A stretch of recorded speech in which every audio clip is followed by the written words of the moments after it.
Olá! Nesse vídeo nós vamos falar sobre a distribuição de probabilidades mais conhecida na estatística, que é a distribuição normal. Muitas variáveis quantitativas contínuas, elas têm uma distribuição que se assemelha a essa forma, ou seja, dados concentrados ao redor da média, alguns valores mais afastados para cima ou para baixo, mas ocorrendo numa frequência menor e na mesma proporção para um lado ou para o outro, ou seja, numa distribuição simétrica. Se nós desenharmos uma linha contínua acompanhando essa tendência dos dados, nós temos uma curva de sino, que é conhecida como curva normal, que é uma curva teórica e ela é expressa matematicamente por dois parâmetros, média e desvio padrão.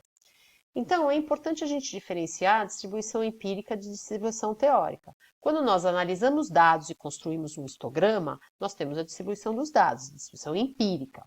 Já a distribuição teórica, que é aqui essa linha vermelha, é uma função matemática, está aqui a função, que ela tem um pouquinho complicada, e que é definida por dois parâmetros, média e desvio padrão. Na prática, o que a gente faz? A gente analisa o histograma, o aspecto do histograma, a distribuição dos dados e vê se ele se assemelha a uma distribuição normal, uma distribuição teórica conhecida e que pode ser muito útil na prática essa proximidade. Então, uma das coisas que a gente olha é a distância entre média e mediana. A gente vê se é desejável que elas estejam próximas. Por quê? Porque as propriedades da distribuição normal, uma propriedade dela é que ela seja simétrica. Então, na distribuição normal teórica, a média é igual à mediana. Quer dizer, metade dos valores estão abaixo da média e metade estão acima da média. Existe uma maneira de medir esse grau de assimetria, que é o coeficiente de assimetria.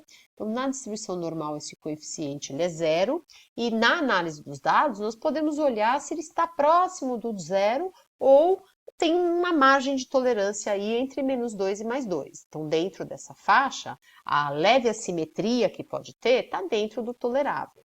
O achatamento da curva também, ele é um achatamento padrão, quer dizer, nem muito espalhado, nem muito pontiagudo.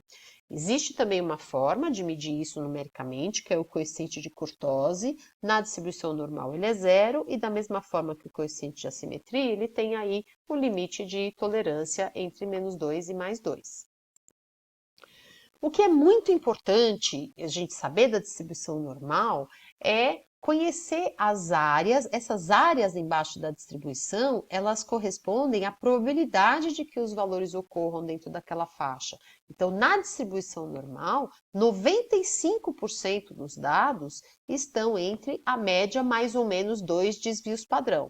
Aqui está como 1,96, eu estou falando 2 para arredondar, e essa é uma propriedade muito importante.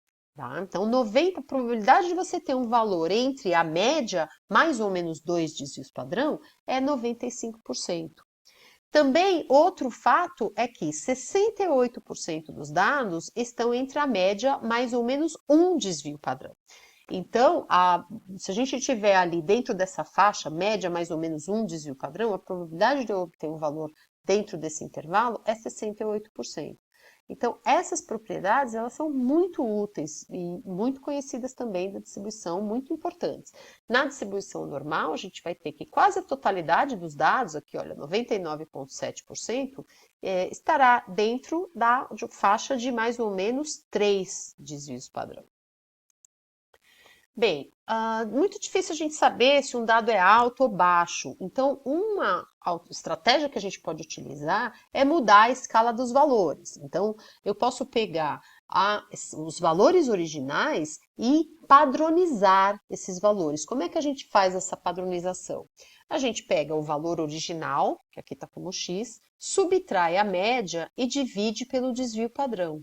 Então, se os dados originais seguem uma distribuição normal, os dados transformados vão seguir uma distribuição normal padrão, ou normal padronizada. O que é uma normal padrão? É aquela distribuição normal que tem média 0 e variância 1, desvio padrão 1. Então, quando a gente olha um dado padronizado e tem, por exemplo, o valor de z é 1, isso quer dizer que o valor está um desvio padrão acima da média. Se o valor de z for menos 1,5, já sei que é menos um desvio padrão e meio abaixo da média. Quando ele está exatamente na média, é igual a zero.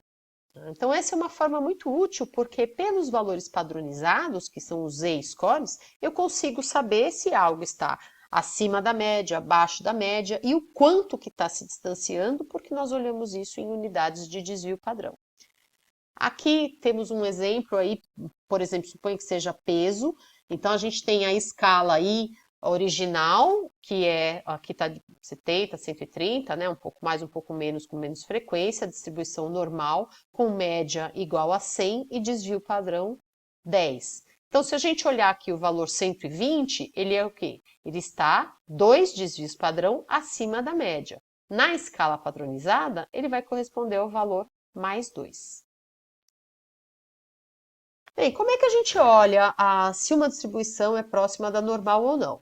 Como eu já disse, nós podemos ver isso descritivamente, então olhar o aspecto do histograma, podemos olhar o box plot também, no box plot a gente vê simetria, a distância entre média e mediana.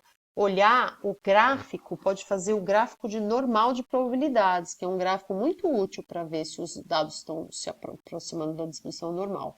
Tem os coeficientes de assimetria e curtose, que eu já falei.